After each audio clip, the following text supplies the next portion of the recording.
그런 궁금증 가진 적 있죠. 개인 사업자가 유리한가? 법인 사업자가 유리한가? 내가 매출이 좀 클 것 같으면 주변에서 법인 사업자 하라 그러잖아요. 인터넷 막 엄청나게 검색해 보면 다 법인이 유리하다고 한단 말이에요.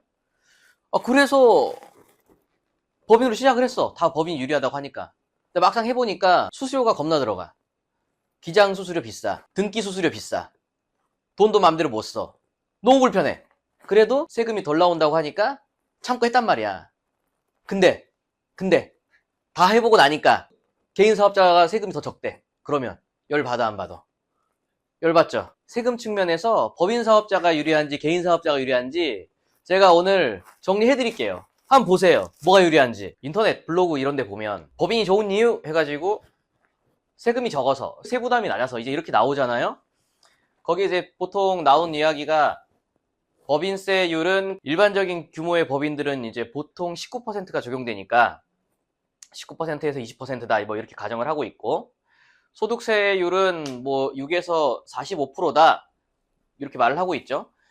법인은 일반적인 경우 지방세를 합치면 21.9%가 되고 한 22% 되네요.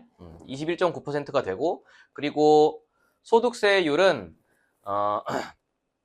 최고세율 45%에다 지방세 10% 더 가산하고 거기에 뭐 건보료를 더하면 60%에 육박한다 뭐 이런 식으로 설명을 하잖아요.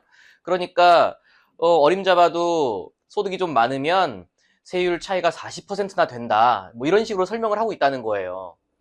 그래서 이거를 그럼 실제로 법인으로 운영했을 때 세후 소득이 더 많아지는가, 이것을 계산해 보면 그렇지가 않다는 거예요. 정말 놀랍죠.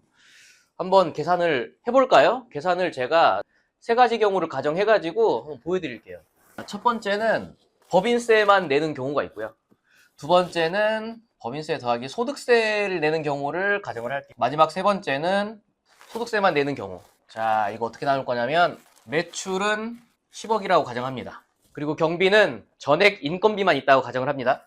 여긴 전부 법인세를 과세할 거니까 인건비 0원. 여기는 5억. 여기는 10억. 여기서 이제 이익은요, 조금 더 설명드리면, 이익 빼기 법인세는 이제 잉여금이, 법인의 잉여금이 될 거고요. 10억. 5억. 자, 이제 10년간 세부담을 한번 계산해 볼게요.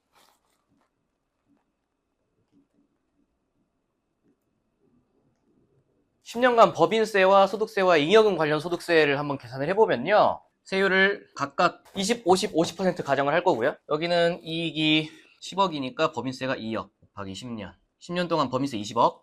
소득세는 0이네요. 인건비 빵이니까. 잉여금이 10년 동안 100억이 쌓였고 마이너스 법인세 20억. 잉여금은 80억. 소득세율 50%니까 40억이네. 여기는 10년 동안 총 60억 냈겠다. 법인세가 5억에 20% 1억 곱하기 10년. 법인세 10억 냈고요. 소득세는 1년에 2억 5천 곱하기 10년. 소득세는 10년 동안 25억 냈네요. 잉여금 얼마죠? 1년에 잉여금 5억씩 쌓였으니까 잉여금이 10년 동안 50억 쌓였고 10년 동안 법인세 10억 부담했으니까 10년 잉여금은 40억 곱하기 소득세율 50% 하면은 잉여금에 대한 소득세는 20억. 얘는 법인세 빵이네. 그리고 소득세는 인건비 10억 처리했으니까 세율 50% 하면은 5억. 1년에 5억 곱하기 10년. 소득세가 10년 동안 50억. 잉여금이 없다. 잉여금 빵. 자, 세금 비교해 볼게요. 오로지 법인세만 낸 사람 10년 뒤에 잉여금 인출하면 총 60억 세금이 나갑니다. 법인세와 소득세를 적절하게 분배를 한 사람은요, 일반적으로는 대부분 이런 케이스겠죠. 총 55억이 나갑니다. 소득세가 이거는 아마 개인 사업자라고 봐도 무방하겠죠. 이분들은 10년 동안 50억. 내가 죽을 때까지 법인을 운영하고 나의 자녀들한테 상속을 할 때에도 법인 주식으로 상속하겠다 라고 마음먹은 사람은 얘가 유리할 수도 있어요.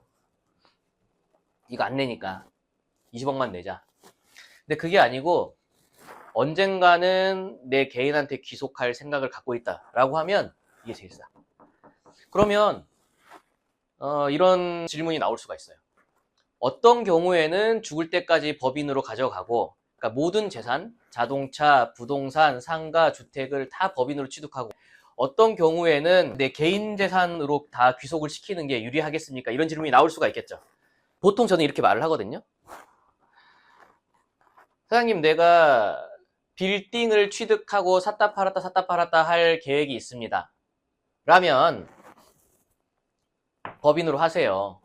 법인으로 했을 때는 우리가 빌딩을 매각하더라도 세금을 20%만 떼죠. 네? 개인으로 빌딩을 매각하면 50% 떼죠. 그럼 30% 얘가 세이브 되잖아. 그럼 그 30%를 부동산을 취득할 때 활용을 할 수 있다는 거예요.